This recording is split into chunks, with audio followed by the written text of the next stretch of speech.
Hey everybody, we are live and excited to be back for Hackathon Chainlink Spring 2023. And yeah, this is our third hackathon with Chainlink and we're super excited. We've already had 80 plus projects building on top of Truflation and the data that we provide.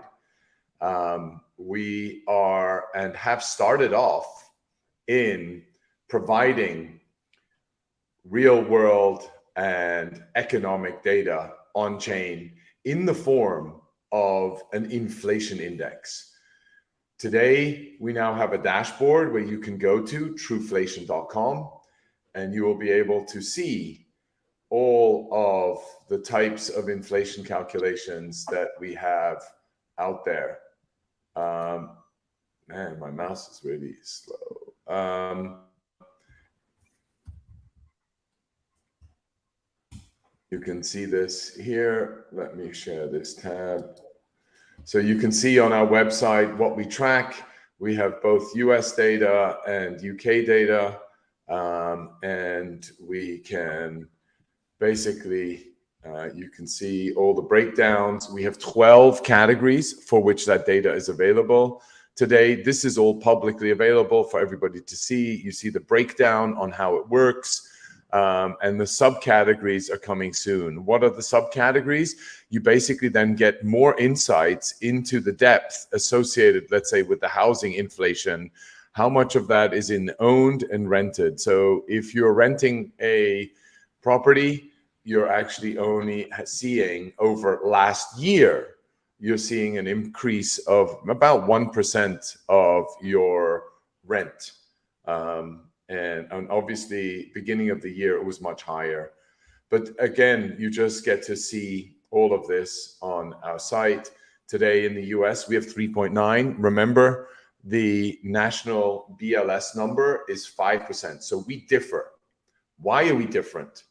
We're different because we actually have multiple sources. We are real time and we track 18 million items versus the 60 to 80,000 that the governments track manually with 477 people. And that's why we're different.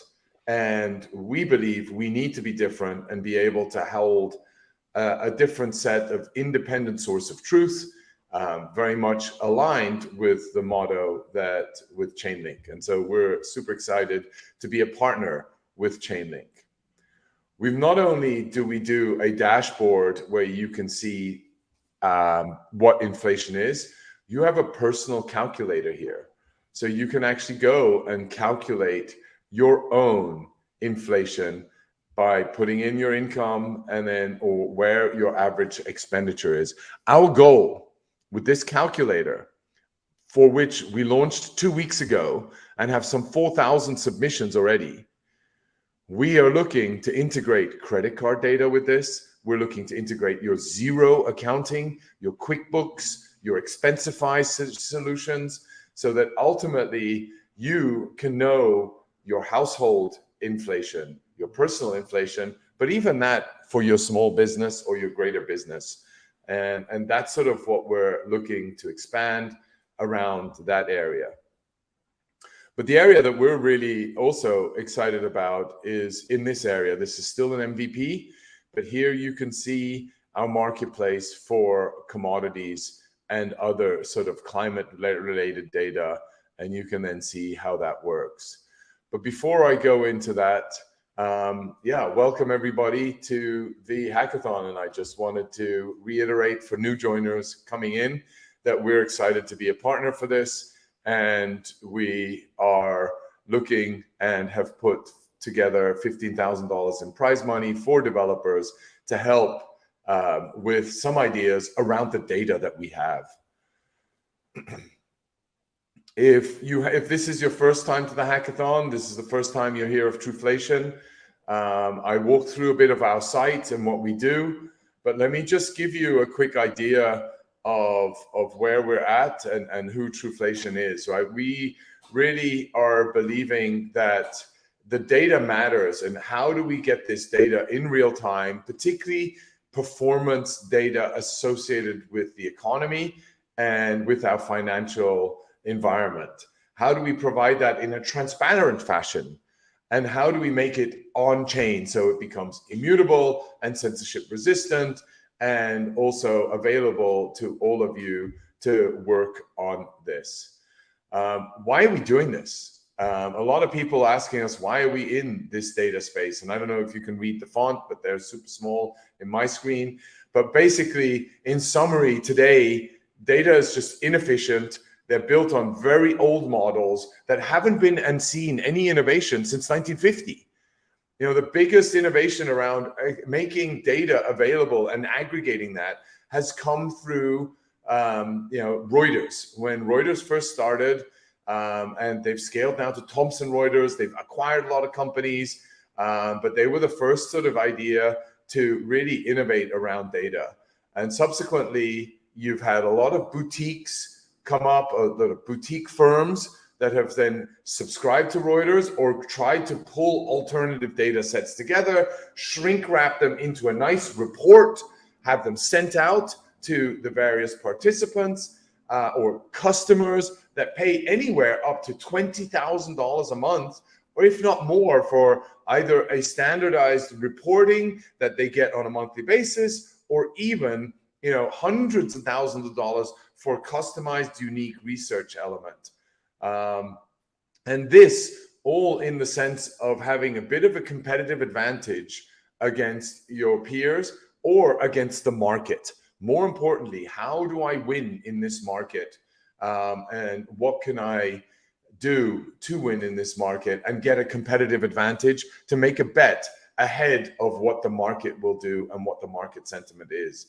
The data is historically very intransparent, so you don't know how they calculate it unless you're getting on a call with a specific analyst and going through that. They're very centralized, so they're done in cloaky, dark rooms where decisions are made and set forth. And then ultimately, you need at least a $2,000 a month bill in order to access some of these data sets. And in essence, paying $2,000 for just the simple aggregation of that data into a shrink-wrapped black screen with a funky keyboard. And so ultimately, those were all the reasons where we felt we can provide a significant improvement in the innovating in this field.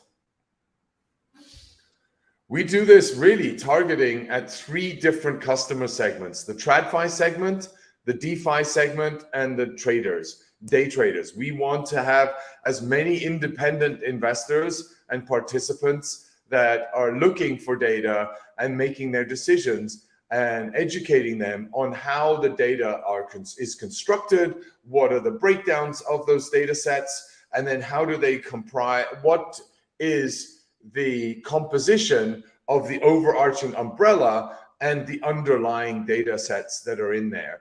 So again, if you go back to True CPI, you will see in here that we actually have, share this tab instead. You can actually see we have the overarching umbrella of inflation. How much is that? You then have the 12 categories underneath that. You can go to the housing sector. You see this is 23.2% of the overall expenditure, that is 23.2% a part of the overall inflation, whereas food and beverage is 15.3% of the overall. So just trying to educate more and more, and we're getting more and more granular in this as we evolve. And we will be bringing in weather data, commodity data, and all of that in here. And that's sort of the sort of go-to-market and sort of why we want to really go after this. And we see a huge economic impact to break away from the TradFi and really help the DeFi category, as well as the day traders who want to engage in this, or some of us may call them degens, or the distributed and decentralized generation. And so how do we work with them and how do we scale this? Yeah, and we're learning from the TradFi markets what their requirements are, how do they interpret it, what sort of data sets do they look for to be able to then offer that up through to the DeFi segments and customer bases that we work with and traders. We have some really interesting customers and some really innovative developments that are taking place around this from the last two hackathons, right? We had lottery examples associated with Truflation. We had prediction markets come up, on-chain prediction markets. We had the development of synthetic assets related to housing information. Just some examples of the previous participants and previous winners of the last hackathons that we've been involved with. Why is this important to us, and what are we looking for going forward? A part of inflation is the cost of raw material associated with the final product cost that you then purchase, be it a car, be it a product that you buy in the supermarket, or even the coffee that you buy at Starbucks, or the food that gets served on the table at a restaurant. All of those elements have certain sets of ingredients that feed up into this. So about 6 months ago, sort of Joseph and Cameron and the rest of the team have really been working on bringing real world assets information onto the chain. What does that mean? That means issues like your commodities that can include soy, wheat, coffee, anything in that area that is impacted by that. When that gets shipped, coffee from Brazil to the US, I need container, I need to know the supply chain. But also the crop of coffee is highly dependent on the performance of weather. How does the weather impact it? What is the wage situation? Now, all of a sudden that coffee comes to the US, I have real estate costs that I need for the Starbucks outlets. How is real estate costs impacting the price of coffee at a Starbucks? How are the salaries impacting that cost as well? So ultimately, over time, we've started to aggregate a whole set of additional underlying fundamental information that feeds up into the components, and then feeds up into the subcategories, into the categories, and then ultimately into CPI. What is today CPI, and possibly even what could it look like into the future? How can we leverage certain, given the historical data that we have, some 10 years worth of historical data, how can we leverage that to start forecasting into the future what certain price points will look like? And how can that then be leveraged by the community to then better make investment decisions? Our goal is to enable everybody a 30x improvement of the data sets that are out there already today. And how can you make your decisions better every single day? Because that improvement of a decision-making process every single day results in a compounded benefit that has a 360 every day, that adds up to being a 365-time improvement to what you have. That's sort of where we've come from, where our thinking is, and where we want and are working around this hackathon and how we're pulling this together. But our big thing is, now that we have a lot of this fundamental data, how do we make these tradable, and how do we build great price points around this? And so we've got a outline here in terms of what we're looking for in this hackathon. And there's sort of really a couple of things where we feel, I don't know if you can see the screen, but maybe I'll zoom in a little bit so you can actually read it. Yeah, so we're just really looking out to help tokenize a lot of these assets. How do we create synthetic tokens associated with commodity prices? You're seeing oil is already being commoditized and tokenized, right? So the price of oil, price of shares, we've seen in the past be set up as synthetics on chain. How can we build more of those? How can we create more of those with the commodity prices that we have? we see commodities trading being a very exclusive, far away, distant, highly, very complex to approach opportunity. So how can we make that, democratize that? How can we make that available to as many people as possible? And so we've looked at trying to offer that up. What do those look like?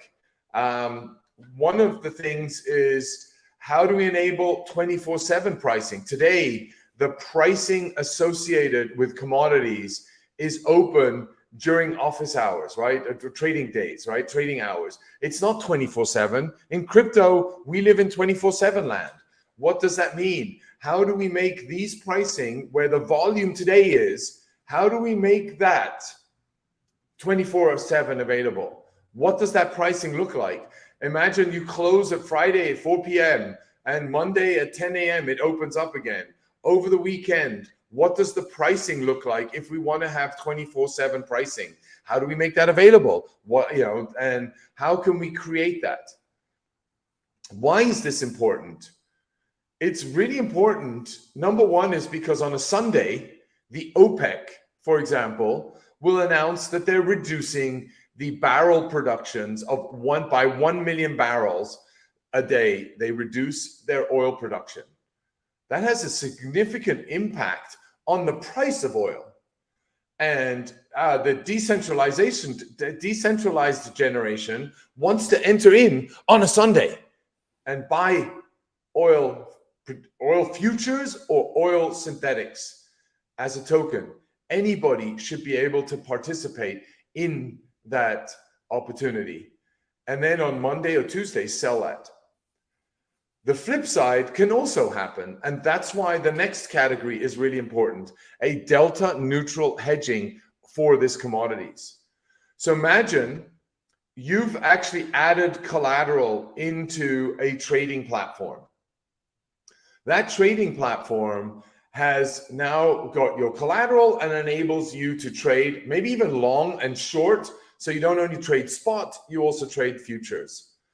And as a part of that trading in the future, when the market shifts significantly today, where the volume is in the fiat world, how do I make sure that I don't get all my customers get liquidated over a weekend whilst the pricing deviates between the Sunday and the Monday opening price at a significant bar or margin? And if that arbitrage is too big, a lot of the investors in the synthetic area will lose value, either be liquidated or gain a significant value, but then the protocol loses significantly or the counterparties lose significantly. So how can we build out a delta neutral pricing strategy over weekends so that at some point you are hedged against what you're experiencing between a real market and a synthetic market, until the volume starts to balance out, and then you have a sort of more equal playing field. And so what would that look like? How do we build that out? And what would the thought process be? There are already a lot of thinking that has gone into this. You can check out OPYN and their Squeeth protocol, SQUEETH, using OPYN, or look at the stablecoin called UXD. So UXD also has a delta neutral pegging strategy. So there are some inspirations there on how to work with that. Why are we doing this? Why are we really excited about this? So the risk threshold of a hedge. So I'm reading how some of the questions here from Yumi. Awesome. How about other currencies? Can you clarify what you mean by other currencies? You mean FX rates? And Joseph, do we have FX rates on our in our marketplace as well? We have marketplace FX rates in marketplace right now. it's one of those things is that one of the things that we're interested in is to see where the demand is, because it takes a bit of work to get data sources and to get good data sources. But if it turns out that there's a huge demand for a particular piece of data that's not on there, then this is part of the reason we're doing the hackathon. So if you actually want to do FX, what we've got our system is designed so that once you've built your smart contract against one asset or against inflation, then as we add new stuff, you don't have to change your code. So if you look at the list of financial indices and FX stuff, and if it's something that we don't have, then just you can build your smart contract against our protocol, and then we'll see about getting it. But we're really interested in seeing what the demand is out there, and if there are lots of people out there that want FX, then that's a sign for us to go out and get the data and put it on the chain. Yeah, I hope that answers your question, Yumi. Evan Piro, you asked sort of the risk threshold of hedge contract would be provided by a Truflation oracle. Yeah, that's sort of, I was referring to FX rate. Yeah, okay, perfect. Yeah, so that's ultimately what we're trying to do, right? Yeah, so the Oracle provides and can offer the offset to a lot of that risk and that exposure and enables the hedging. I'm just going to share some links in here of the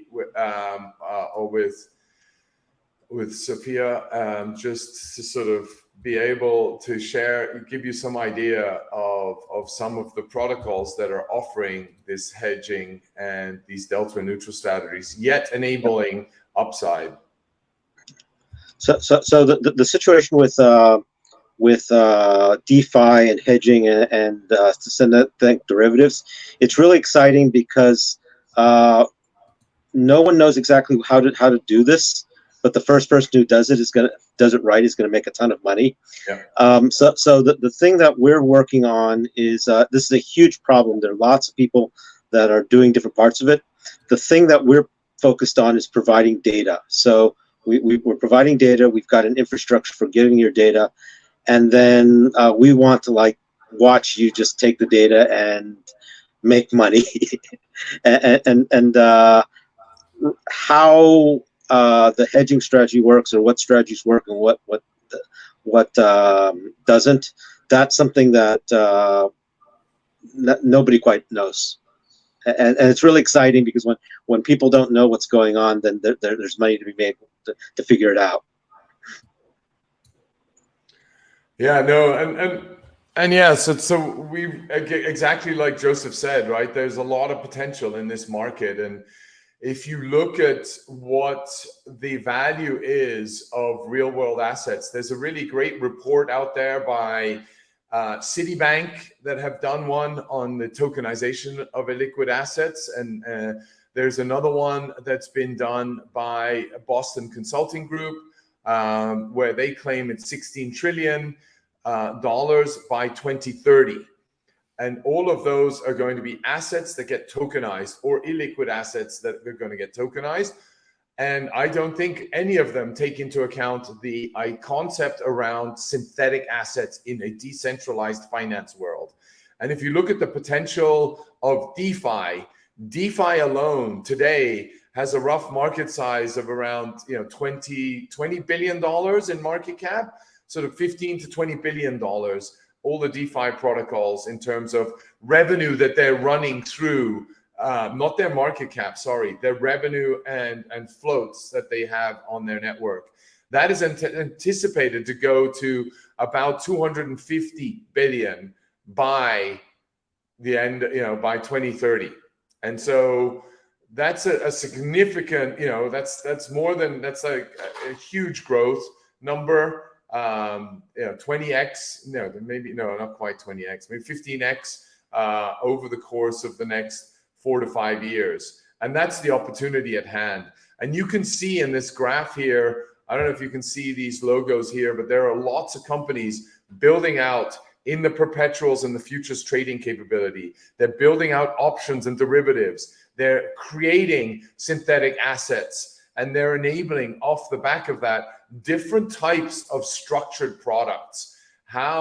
And so there's a whole industry that's burgeoning and beginning to grow in this area, right? Why? Because it's so hard to get access to it. If you're a small medium business and you're dependent on coffee or sugar or wheat as a product for you, how do you get it? How can you hedge yourself against sways in the price or breakouts in difficulties in delivery around a fertilization instrument that's going to drive up the price of wheat, and you're a bakery and you need to rely on that, or you're struggling with lithium supply for your batteries for all the EV cars in order to maintain your supply contract for the next 5 years with Tesla, for example. How do you ensure what that is? And who do you call? You call your buddy who knows somebody who's in New York, who then knows somebody who's in Chicago, who then knows somebody who has the license to trade on an exchange. So all of those become really complicated and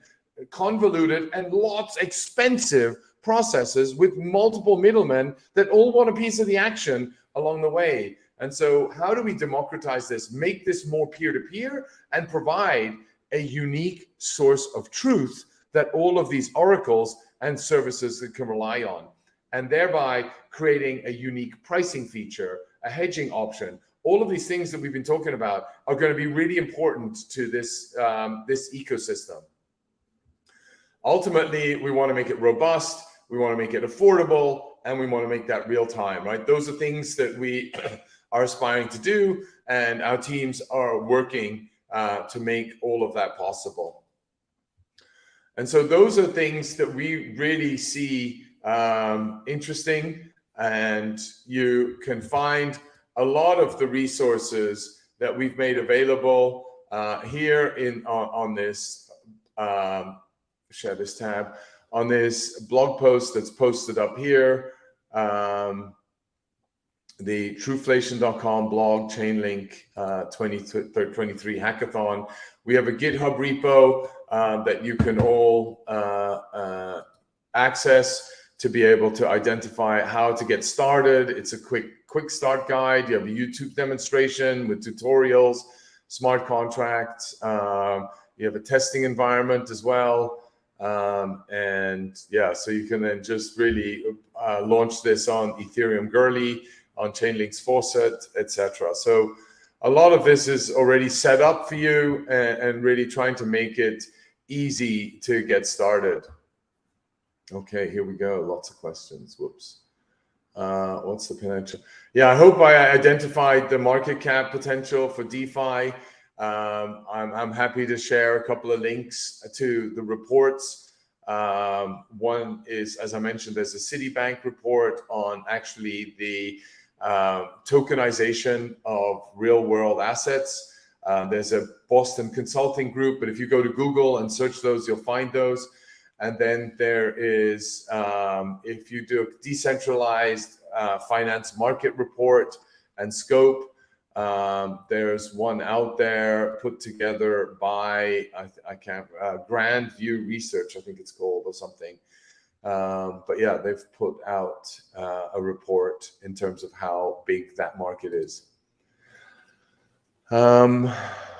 Thanks for your work, Truflation providing. Thank you, Palm Civet.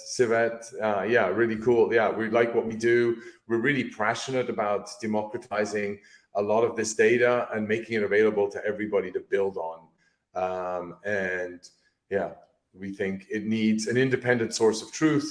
And how do we put that source of truth on chain? How do we provide the governance and the engagement models associated with that truth on chain as well, so that people can interact with that data and build out funky, cool new products? How do you build new synthetic BT? How do you build new synthetic assets with Truflation? I mean, there are a number of ways to do that. Maybe a good example would be to look at Either you can go to nuon.fi, which is a synthetic asset pegged to the cost of living, where basically there's a collateral hub. You build a vault that allows a smart contract that allows people to stake their tokens in as collateral against the value associated with a synthetic. What is that synthetic? And then you take the Oracle feed for the price, and you do a proportion of it. You do the whole price. What is the price of a kilogram of rice? A kilogram of rice is, let's say, 100. So I need 120 worth of collateral in the vault. Why 120? Because that collateral needs to be higher in the event that you should need the price falls, the price jumps high quickly, and you do not have enough collateral backing your value of the actual synthetic. You either need to liquidate, or you either need to make sure there's enough buffer in the collateral hub. People don't like to get liquidated. However, there is the opportunity to generate fees associated with liquidation. So a lot of the protocols actually generate fees associated with the collateral. Yeah, I don't know, Joseph, do you want to add anything to that? Or yeah. So one of the nice things about Ethereum, and one of the is that there's a lot of code that's out there. So a lot depends on what level you're at. And the other thing about the nice thing about hackathons is that you meet other people. So what I'd recommend is try to figure out what you're comfortable with. Start on Discord, meet other people, and start talking about ideas. So one of the things that you want to start doing, and I find this is useful, is start with a need, right? So you start with I want to. I'm a coffee farmer. I actually want to. I run a coffee shop. I want to hedge the price of coffee, so that I don't get hit if the price of coffee goes up. So where you'd start is with a need or something that you think would be useful, and then you find somebody who's better at coding, and then you start creating teams, and then you build that up. So one place I'd start looking is just go on the various protocols where people have actually created synthetic assets using the Ethereum blockchain. And if you feel comfortable with the smart contract, you can adapt it to fit the Truflation. If that's too much stuff, then you can start with a simple hello world contract and just put in bits and pieces for where you need assistance in adding features and functionality. So the mindset in doing the hackathon is the main thing that we're interested in is just new ideas and new use cases. So you should focus on that. And then one of the other nice things about hackathon is that there's some people that love coding, there's some people that hate coding, there's some people that want to learn more coding, and you get to meet interesting people, and you find people that know stuff that you want to learn, and you find that you know stuff that they want to learn. And so that's the main thing about hackathons, is just to create communities. And so I approach it from that point of view, is just start with an idea, and then see who in the community is interested in that idea, and just roll with it. Yeah, then Palm Civet, you're asking, what's the best way for me to use Truflation inflation data in a smart contract? Should I be calling on Truflation contract for my own contract, or should I be using the Chainlink functions to connect to your API, or something entirely different? Okay, if you start with Quick Start, Quick Start is a sample smart contract that calls Truflation data. And one of the things that we've done is behind the scenes, it's calling Truflation code. So we've put all the Truflation code in the quick start. So if you just copy that, you'll be calling Truflation through Chainlink. Yeah, and the quick start is what you're seeing here on the screen in the GitHub repo, right? So here's a link, and then also on the blog post, you'll see a lot of references to where you can go. Here's a quick start GitHub repo. You can do testers, so you have got all the necessary links that you need. Yeah. So the powerful thing about the Truflation data system is that once you've got a contract that connects with Truflation data, then you can start using your imagination, saying, okay, I want to do something with other economic data. I want to do something with price of coffee or price of oil. And we have provided on the quick start some existing data. But if it turns out that it's something that you're interested in and we don't provide the data, then the nice thing about our interface is that you can just put in a wish list. You can put in get the price of I don't know, Martian rocks from Truflation, and then you can work on creating a synthetic contract on Martian rocks and then contact us and we'll get you the data. So just use your imagination. If it's something that we don't have, we'll get it for you. Great. And Frost Coriolis, you're asking about to use dynamic NFTs for synthetic assets. Yeah, for sure. That would be an amazing feature, right? And I think that's and a visualization of your synthetic asset. What's the balance? What's the status of that every single time? And if you can do that in a cool design, it automatically becomes a tradable asset on a OpenSea, Blur, or any of those platforms, right? And that would be amazing to see that. New one. Yeah, go ahead, Joseph. The amazing thing about like DeFi and Chainlink and all this stuff is that there's so much stuff to do. So just use your imagination, and there's so many people that will be needed in order to create. We're literally creating a new world.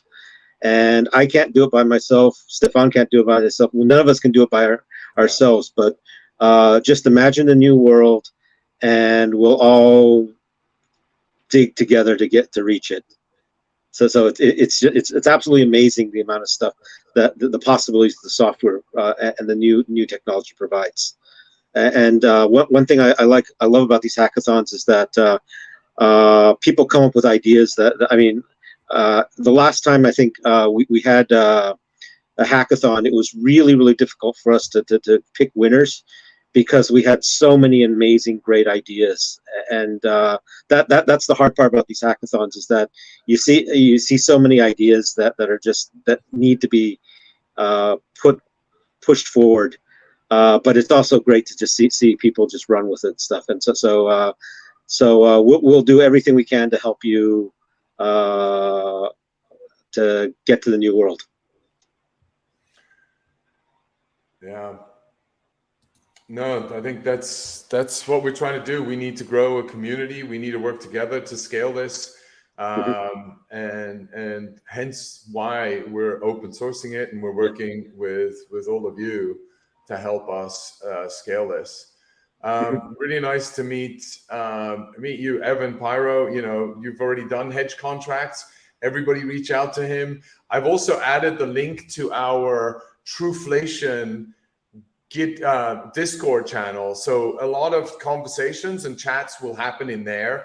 So please not only connect with Evan Pyro 0700 or 0700, but also sign up to the Truflation Discord channel for more interaction.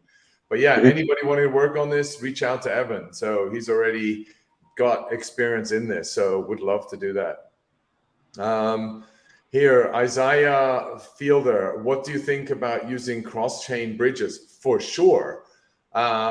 we'd love that, right? Our concept, and we've been talking to Chainlink about working with CCIP, where on the event you can provide collateral on one chain and borrow against that or purchase a synthetic on another chain.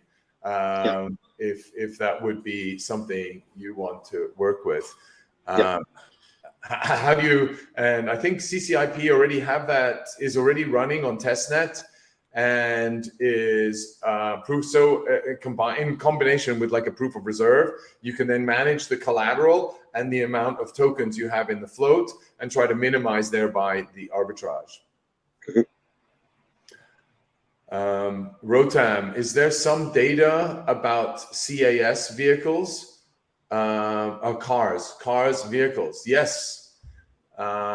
We have automotive data, and I think the subcategories here in transportation, the subcategories are coming soon. I think the subcategories are already available, so we can actually do something in the automotive category.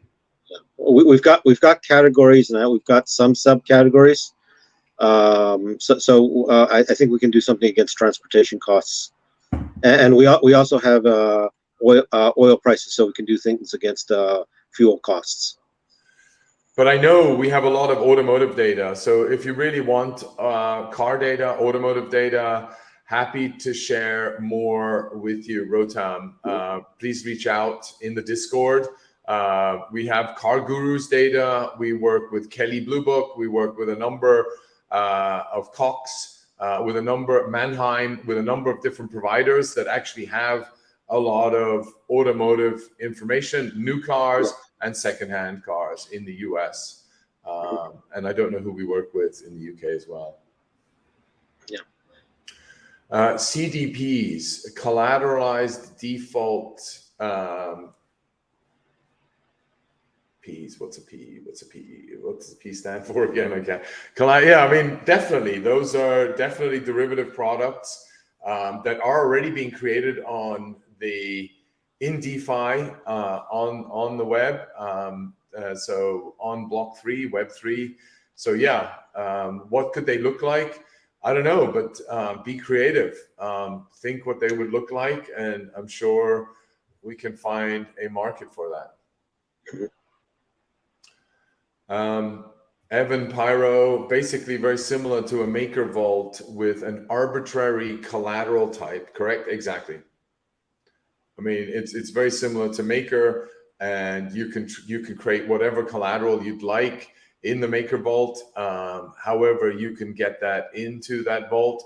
That could be having a physical custodian acting as the representation. That could be plugging in with specific, like a custodian, like a Copper, and Copper would have accounts with their customers. They could then plug that in, and that could be a collateral. Or you can create a synthetic vault, fork the Maker vault, and then build off the back of that.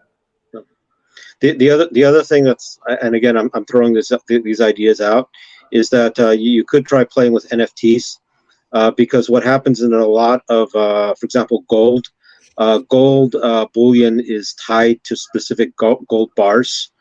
And so there are commodities markets where an NFT model would work, where you'd be trading. Art is an example where an NFT model, people have been doing NFT models against art. So that's another possibility of connecting that to pricing data.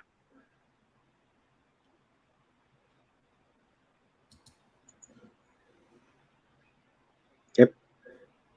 Yeah, great. I think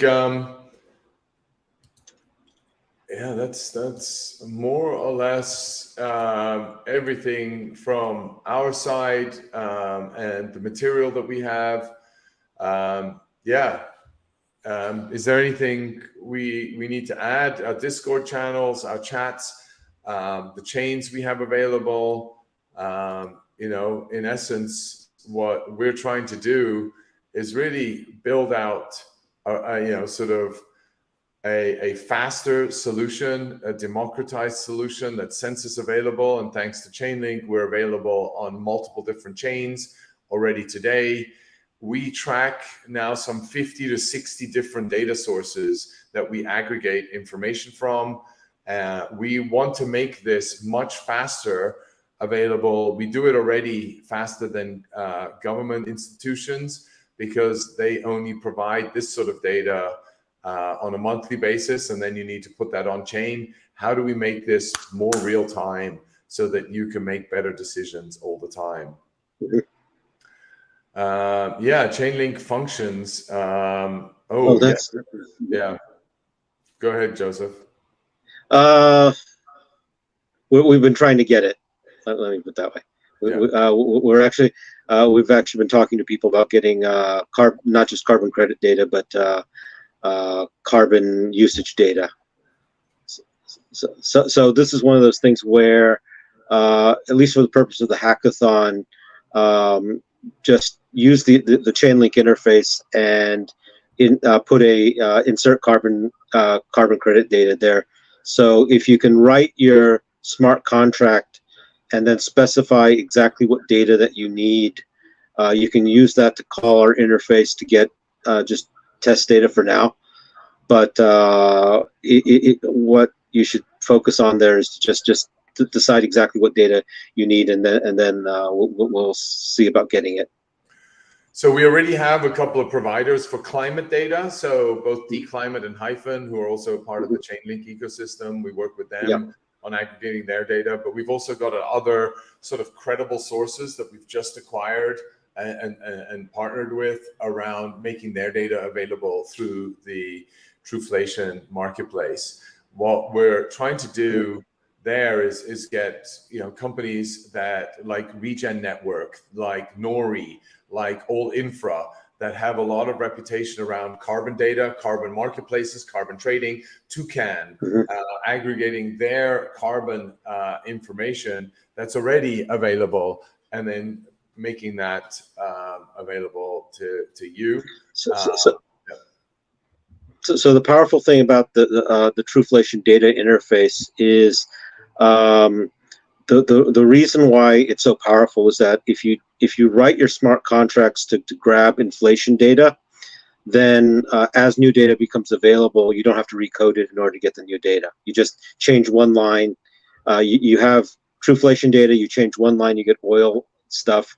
Once you get it working on oil, you just change one line and you get any data that we can provide. So that's the beauty of our system is you write once, and once you've written it, then anytime there's new data, you just change like 2 lines and you get the new data. Yeah.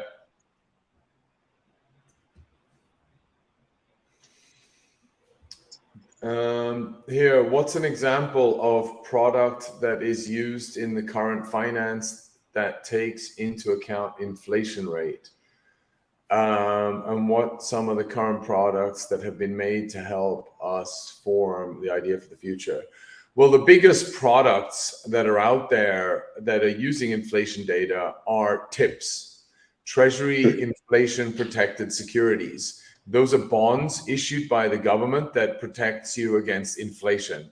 So they offset inflation against the nominal value that you. So if you sign up for a 10-year bond, I want a TIPS related bond that makes sure that not only am I earning the interest on the 10 years, I am retaining and they are protecting me against the nominal value depreciation against inflation. So I'm also inflation hedged. And so those are the biggest inflation protected products out there. The only other products are really derivatives, right? Derivatives are an inflation protection. You're betting against the change in price in the future. And the biggest industry around that is oil. And the biggest customers for that segment are airlines. Airlines hedge their hedge themselves against oil inflation a lot, because their biggest cost basis is oil. But you need to be a big airline. You need to have the right middleman that can connect you to the right trader that has access to these marketplaces where they can buy futures. They know I will need excluding COVID and events like that, or black swan events like that, you can then sort of forecast into the future. I need oil for the next 3 years. This is the amount of oil I'm going to need. This is my forecasted travel schedule. And these, as a result, across these distances that I fly, these are the amount of oil that I'm going to need. I want to hedge myself against price swings. So I'm going to put 30% of that into futures at today's and lock the pricing in today so that I can buy it at that price tomorrow. And there are companies out there doing that same thing in crypto land. There's LandX. They're taking wheat, soy, rice prices, and they're building synthetic tokens of that. For 1 year, you lock it up, and in 1 year's time, you buy a kilo of rice that you purchase today, you will get that 1 kilo of rice delivered to you. And so things like that are happening. So one of the reasons why what we're doing is unique is that if you go in the TradFi world, there really aren't inflation protected. I mean, there aren't really any inflation derivatives.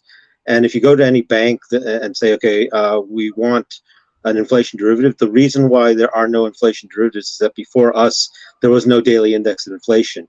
And without a daily index of inflation, if you're just getting new inflation data each month, then you can't create a futures index off of inflation. And so this is the one key thing that we've provided is we now have a daily index of inflation, and at this point it's a matter of creating a synthetic asset around that index. I actually want to add something to this question as well. Talking about thinking of products that to help you form the future. Just when I think about what's happening, like, and I just think about when DeFi came on the scene, it was amazing, right? It was pretty amazing what we could do going from just BTC, and now we could do all these things. But just remember, that was all mostly with just cryptocurrencies, Ethereum, dog coins, whatever. And these ideas of liquidity pools and everything is CDPs is very cool. But if you imagine that and then take the whole finance market that's happening, and that's been going on forever, and think about all these things, and if you're starting to move these into DeFi, so just kind of think about what you could do with taking the benefits of DeFi and blending them with what people are already used to with existing, like commodity data, for example, right? I feel like the next wave could be a lot bigger than the last one is what I'm thinking. I'm not sure if that helps, but well, the way I think about it is that the current financial system is like VCR tapes and DeFi streaming. So I'm actually thinking that it's actually, I think it's going to happen a lot faster than people think. That over time, right, because the technology for DeFi is just so much better, that 10 years from now, if you go, I mean, the traditional finance people will be like VCR rental stores. I mean, there's still a few around, but everyone's gone to like Netflix and streaming, and so that's the future of finance is DeFi and systems around DeFi. Absolutely. I mean, one way of thinking about it is that anybody who's ever tried to wire money between point A and point B, I mean, okay, wire money from San Francisco to Hong Kong. I mean, it takes how long to do that? And I can send I can send a message in like half a millisecond, and that tells you just how broken the current financial system is, and everything is built on top of all this old technology. And it's reached the point where people are asking, look, if I can send an email across the world, why does it take me 3 days to wire money, and why does it take me like a week to open an account? I mean, it's just silly. And you multiply this by all those inefficiencies, and you realize just how this is the future.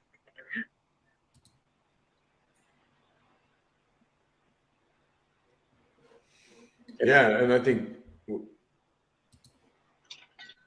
as we mentioned, right? I mean, how big is this DeFi market? I think we're just at the beginning of it, not to mention the market cap of all the companies in the DeFi, the actual opportunities associated with the trading volume and the revenues obtained by a lot of these DeFi protocols. Yeah, I mean, it's in the 20 billion range today. You know, that's likely to go to 200 billion in the next 3-4 years, if not more. And then you look at the size of the TradFi market. That's, I mean, sometime within my lifetime, TradFi will be DeFi will become the TradFi. It's happening as we speak. Exactly. I think that's the opportunity. And if you look at it, you know, the whole crypto market industry based on market cap is today at $1 trillion or 1.3 maybe, depending on the day. And you look at gold alone, just gold market and the gold industry is at $10 trillion. So we're 10x, you know, we got a 10x opportunity in front of us. And that would just be Bitcoin, because Bitcoin is the digital gold, then that would be the gold market. So Bitcoin alone has the potential to go to 10 trillion. Now you then look into all the derivatives market, which in Sergey's presentation, you know, they call it quadrillion. You look at the stock markets, the commodity markets, those are all in the magnitude of hundreds of trillions of dollars. Real estate alone is, I think, $300 trillion, and the derivatives market is in quadrillions. So you look at that, all of those get tokenized, and financial, the financing of a lot of these products get democratized. That results in a significant improvement and growth opportunity for DeFi.